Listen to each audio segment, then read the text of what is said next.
Moving on to conjugate addition reactions. So we're going to remember our aldol condensation reactions can form alpha beta unsaturated carbonyls. Now we want to react these alpha beta unsaturated carbonyls. We want to do conjugate addition reactions, adding to the conjugated pi bond.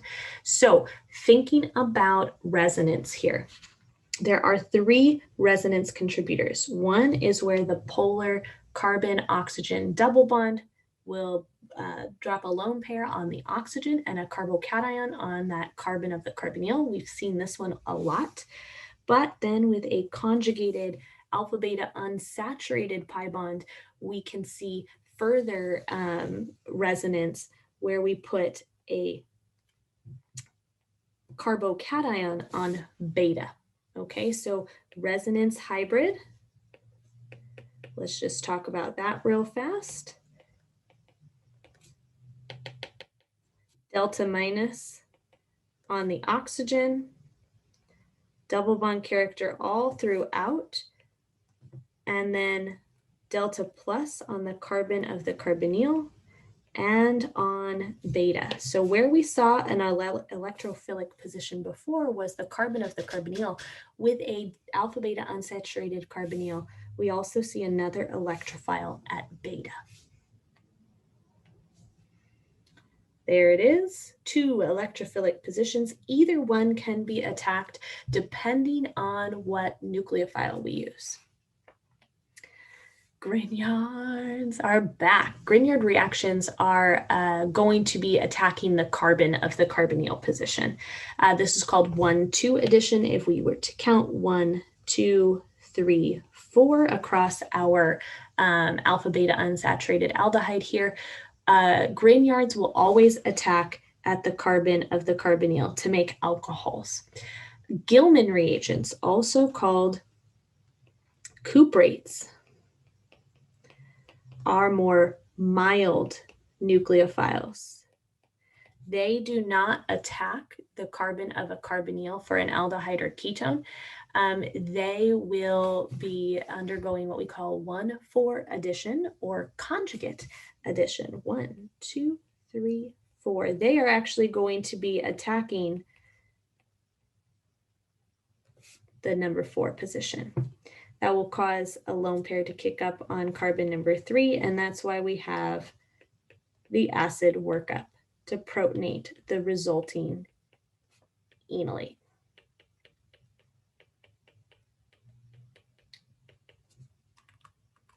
We're going to go through that mechanism real quick. Okay, so general mechanism is going to be looking at undergoing a protonation of an enol. This is what we typically see just because of the ability of oxygen to hold the negative charge better than a carbon group.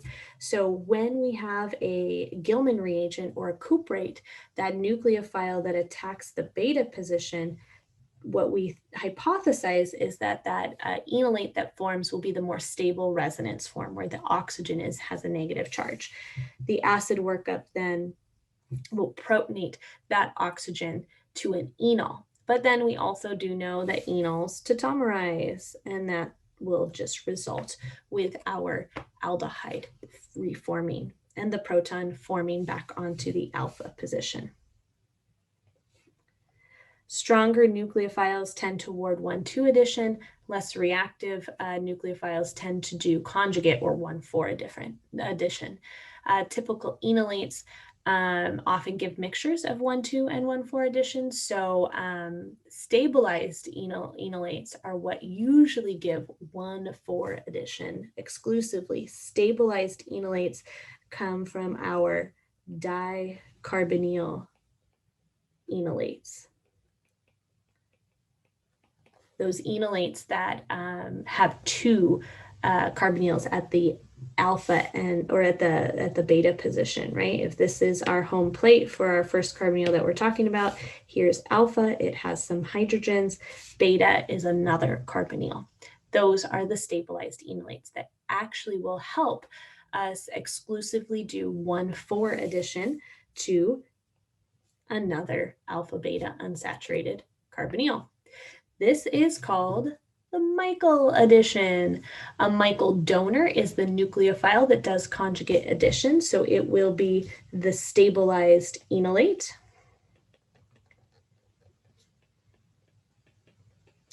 The Michael acceptor is the alpha-beta unsaturated position, specifically the beta carbon of the electrophile in step number 2.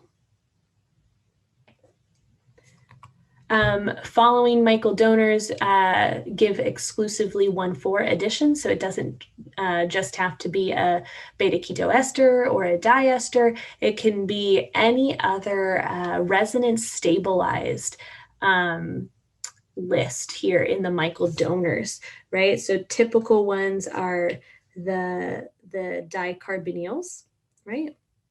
But what's interesting is that even having another pi bond adjacent on that beta position is important. So those nitro groups are really, really good because they are so electron withdrawing. They stabilize that enolate very well. Cuprates or cyano groups, the nitrile group as well. Michael acceptors have to have that beta position. All right, so all of these are acceptable, but again, beta position of some electron withdrawing group. The Stork enamine synthesis is sometimes utilized as well, and that is because singly stabilized enolates do not usually give high yield Michael addition. So if you wanted to use this type of a ketone, you really couldn't form an enolate from it and then do conjugate addition. This ketone cannot be the Michael donor. But if you convert it into an enamine, right, this enamine here, you actually can create the conjugate addition much better. So remember, enamines behave like enolates. They are nucleophiles, but an enamine is less nucleophilic, and therefore it's a Michael donor. Super fun. Merging chapter 20 at every waking hour in this chapter. So after conjugate addition, aqueous acid can convert you back to your ketone. All right, so it's not the end of the day to use this Stork synthesis to convert your ketone to an enamine and then do the reaction. Boop, boop, boop, boop, boop. Right? Not only will the aqueous acid convert your enolate to an enol and then tautomerize it back to a ketone, you will also convert your iminium ion, your nitrogen compound, back to the ketone as well. So overall, we see form the enamine and then do conjugate addition at the beta position and then hydrolysis for that enamine back to the ketone plus tautomerization for the carbonyl. Excellent. Robinson annulation. This is a 2-step process that is really there to form a ring via an intramolecular aldol reaction. So first thing that we do, Robinson annulation, is combining 2 reactions that we have seen so far.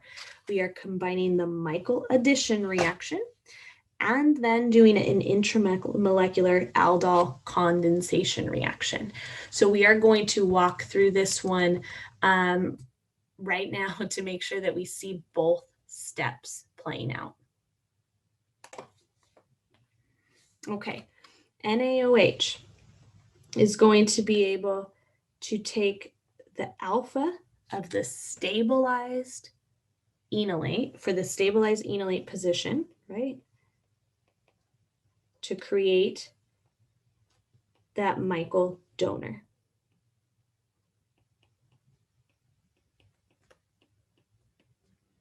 Then that Michael donor is going to attack the Michael acceptor.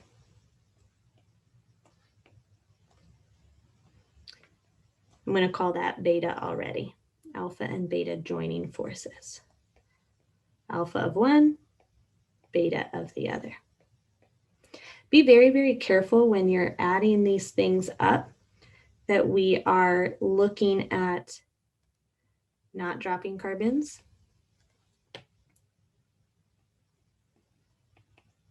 Right? Beautiful. And then H2O.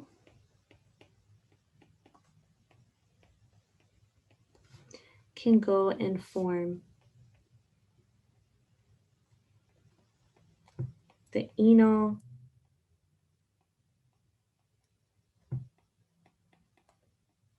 nice. That enol can then tautomerize to the ketone. Again, I'll just show tautomerization occurring. It is base catalyzed here, which is A-OK. Spread that out a little bit. All right, so there is our Michael addition product. Then what we want to think about with the intramolecular aldol is, can we find the beautiful 6-membered ring intramolecular setup? Typically, it's from the opposite side of the Michael acceptor and then to one of the carbonyls from the Michael donor. 1, 2, 3, 4, 5, 6. There we go.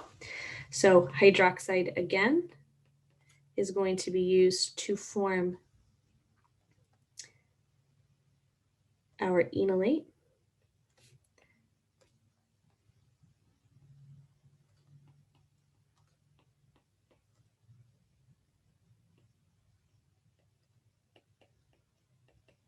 And then our enolate will attack our carbon of the carbonyl in an aldol addition.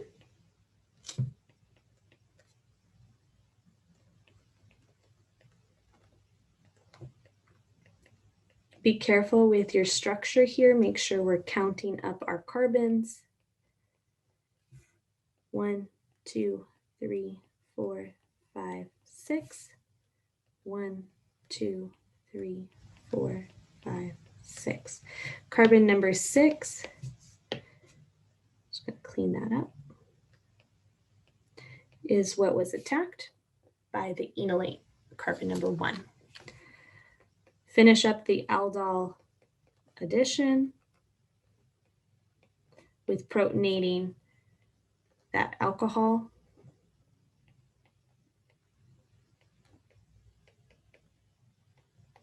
Don't drop anything. Be very aware of extra carbons. And then we can imagine, here was the alpha position from before.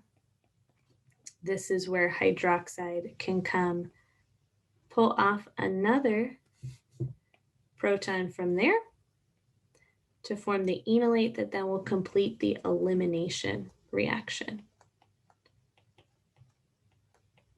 to condense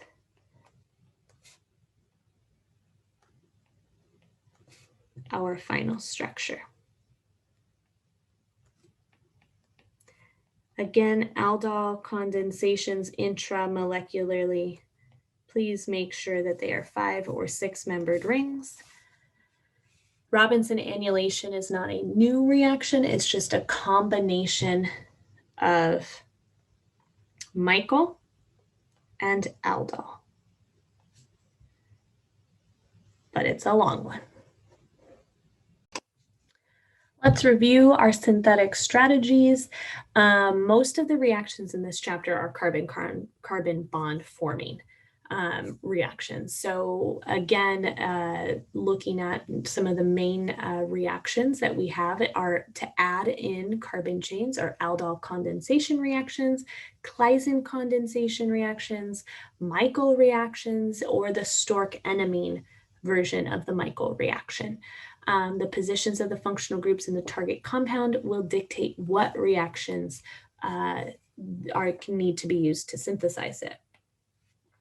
So the Stork-enamine synthesis usually creates 1,5-dicarbonyl compounds, right? So looking at a ketone and adding on another carbonyl compound at the 5th position away from that original ketone, think Stork-enamine synthesis. Aldol or Claisen use that 1,3-difunctional carbonyl compound. So it could either be an aldol addition where we have the beta hydroxy aldehyde or ketone, or even creating the alpha beta unsaturated position. For the Claisen, we create beta keto esters, 1,3 functionality. We have learned 2 methods of alkylation. The alpha position of enolates being attacked by doing an SN2 reaction with an alkyl halide, or again, the Michael donor attacks the beta position of a Michael acceptor. So you could think of this as our Michael acceptor because it has that beta position. Any Michael donor can be over the reaction arrow here. The alpha position can also be utilized. This is a new synthetic strategy that's brought up in this section. Remember that after step number 1, we have added the R group, which is ethyl from the cuprate, to the beta position, and we have effectively an enolate that we had seen in the section of Michael reactions, follow up with a water or an acid workup. We could follow that up with an SN2 reaction where the enolate then attacks the carbon of a methyl iodide, methyl halide, or a primary alkyl halide in an SN2 reaction. So it's kind of like this combination in this step where we do the direct alkylation as well as Michael addition. Couple of reactions just to remember. I like this review of reactions just at the end so that we can see. Alpha halogenation had many different forms. For our ketones or aldehydes, acid catalyzed was generally the first reaction that we did. And then the haloform reaction was the base catalyzed, where it polyhalogenated the alpha position. You can also halogenate the alpha position of carboxylic acids with the HVZ reaction. Aldol condensation reactions included direct aldol addition, aldol condensation if you used heat to create the alpha beta unsaturated aldehyde, and then crossed aldol condensation reactions had their limitations but still had their important aspects, as well as intramolecular aldol condensations. Claisen condensation reactions were important. They were looking at the ester functional group instead of aldehydes or ketones this time. We saw peppering in there the idea of acyl substitution reactions from chapter 20, where we saw the tetrahedral intermediate form and then the loss of the ethoxide leaving group for our ester. And then alkylation, we did alkylation via enolates, whether that was our kinetic, I can spell, I promise, kinetic versus thermodynamic type enolation with unsymmetrical molecules, the malonic ester synthesis, and the acetoacetic ester synthesis. And then finally, Michael additions. When we saw stabilized carbon nucleophiles can undergo Michael addition. The Stork-enamine synthesis was our workaround if we didn't have stabilized Michael donors. And then the Robinson annulation was like the epitome of everything in chapter 21, just like going haywire. If you didn't think carbon reacted just willy-nilly before, you think Carbon can do whatever it wants. It is a truly amazing reaction, the Robinson annulation, where it combines Michael addition and an intramolecular aldol.